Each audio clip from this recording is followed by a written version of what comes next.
O assunto de hoje é sobre rescisão indireta. Nós vamos explicar o que vem a ser rescisão indireta, e esse vídeo teve origem de um comentário de um dos nossos inscritos que quer saber informações a respeito, que infelizmente está sofrendo essa situação. Ele relata o seguinte: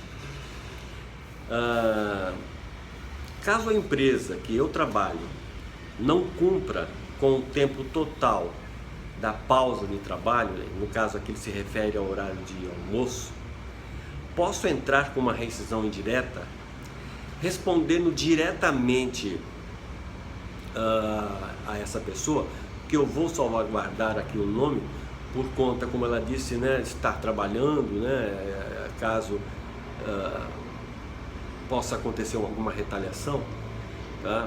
Pode, porém se fará necessário aí uma ação judicial, tá? Consequentemente haverá necessidade da contratação de um advogado.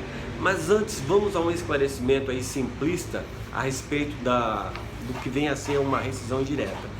A rescisão indireta, ela ocorre quando o empregador, de uma forma não ética, né, força o funcionário a se demitir, fazendo com que o ambiente de trabalho para ele ali seja insuportável.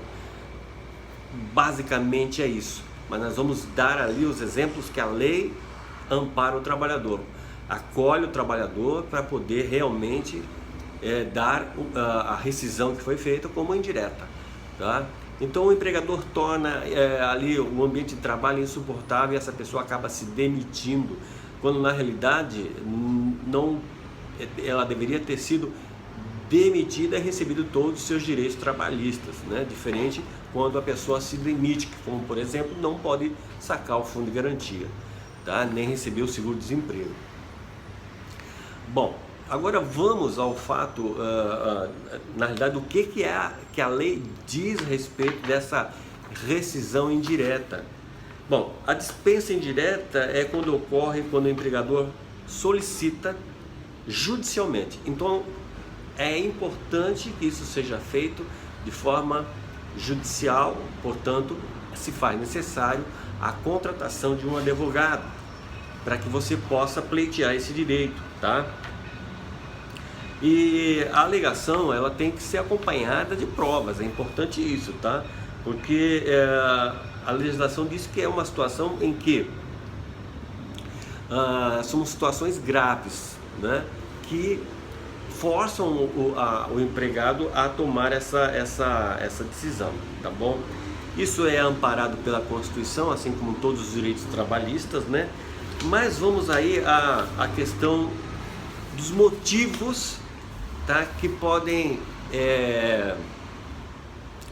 ensejar aí na causa do empregado, né, que possa ser acolhido pela lei, tá? Vamos ver o que a lei diz, quais as circunstâncias em que isso é possível. Vamos lá. Exigir que o empregado faça serviços superiores às suas forças, contrário aos bons costumes e alheios ao contrato de trabalho. Não se esqueça que todo trabalhador tem como início um contrato de trabalho, em que diz que ele tem que chegar a tal hora, tem tanta hora de almoço e assim por diante, tá? E a pessoa já sabe o que é que vai fazer. Se vai ser um copeiro, ele vai trabalhar na copa, não é verdade? Então ali ele vai desenvolver, ele não pode de repente fazer a faxina do lugar, tá? Pode, desde que haja uma compreensão que você tem uma participação na empresa, mas não que você seja forçado por isso. É até aconselhável, se você se manifesta dessa forma, em que a empresa, você participa da empresa nesse sentido, que a empresa te remunere também por isso, tá? Mas não que isso o empregador tenha o direito de exigir que ele faça essa parte. Segundo, tratar o empregado com rigor excessivo. É uma coisa que foge ao controle, né? Tem pessoas de fato que têm um controle exagerado dentro daquilo que se possa entender como limite. Então, se isso for provado, esse também é um motivo. Terceiro, submeter o empregado ao perigo manifesto de mal considerável. Vamos dar aqui um exemplo, um equipamento de corte numa padaria, por exemplo, não é?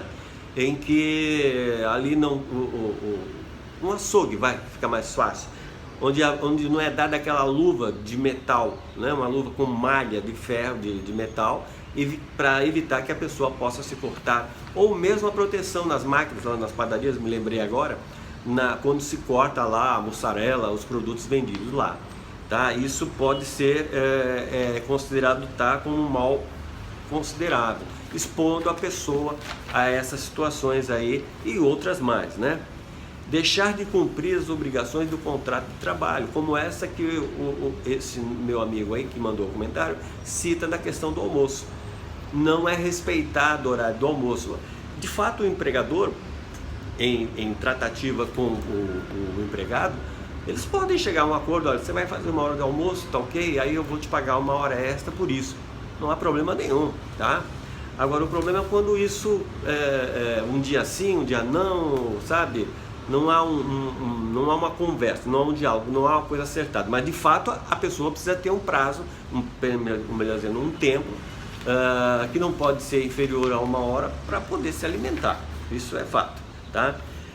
Praticar contra o empregado ou pessoas da sua família ato lesivo à honra e à boa fama, né? O que hoje está amplamente difundido, que é o tal do assédio, tanto para mulher quanto para homem também, tá? Quando fala aqui das pessoas da família, como por exemplo, alguém vai lá no local de trabalho e vai levar um recado, alguma coisa, precisa ter alguma informação, né? E essa pessoa é destratada, né? Então se faz ali um vexame da situação, né? Põe o empregado numa situação extremamente constrangedora, né? Mas isso tudo tem que ser provado, não esqueça. Ofender fisicamente o empregado ou pessoa da família, salvo em caso de legítima defesa, própria ou de outrem, tá? Aí chega ao extremo, né? Chegar ao extremo de uma ofensa física, derrubar, empurrar, enfim, encostar na pessoa, quando isso aí seria um absurdo mesmo, mas é o que está prevendo na lei. Final, reduzir unilateralmente o trabalho do empregado, sendo este por peça ou tarefa, de forma a afetar sensivelmente a sua remuneração, tá? Então, de forma unilateral é quando o empregador decide pura e simplesmente e ponto final. Não é assim, é um contrato de trabalho. Tudo aquilo que fugiu à regra, o que está expresso no contrato, deve ser acertado entre as partes, como por exemplo o tempo do almoço, como eu acabei de citar, tá?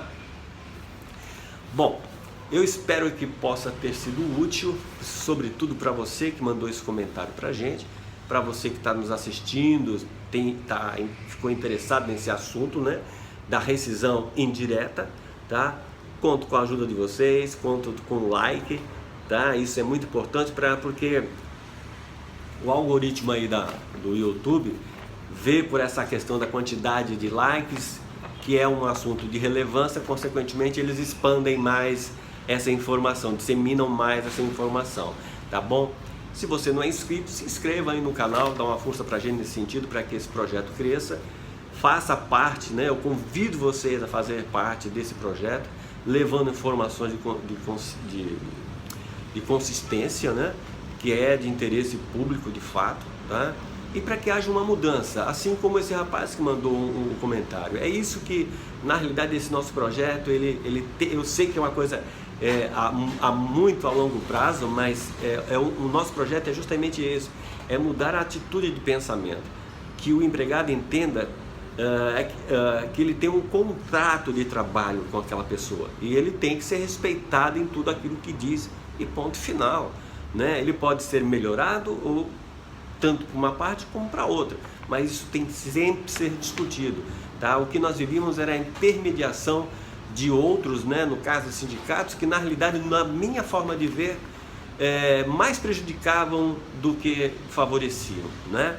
Porque também tem o lado do empregador. Por isso que o diálogo é muito importante. Gente, um forte abraço, fica com Deus e até a próxima. Tchau!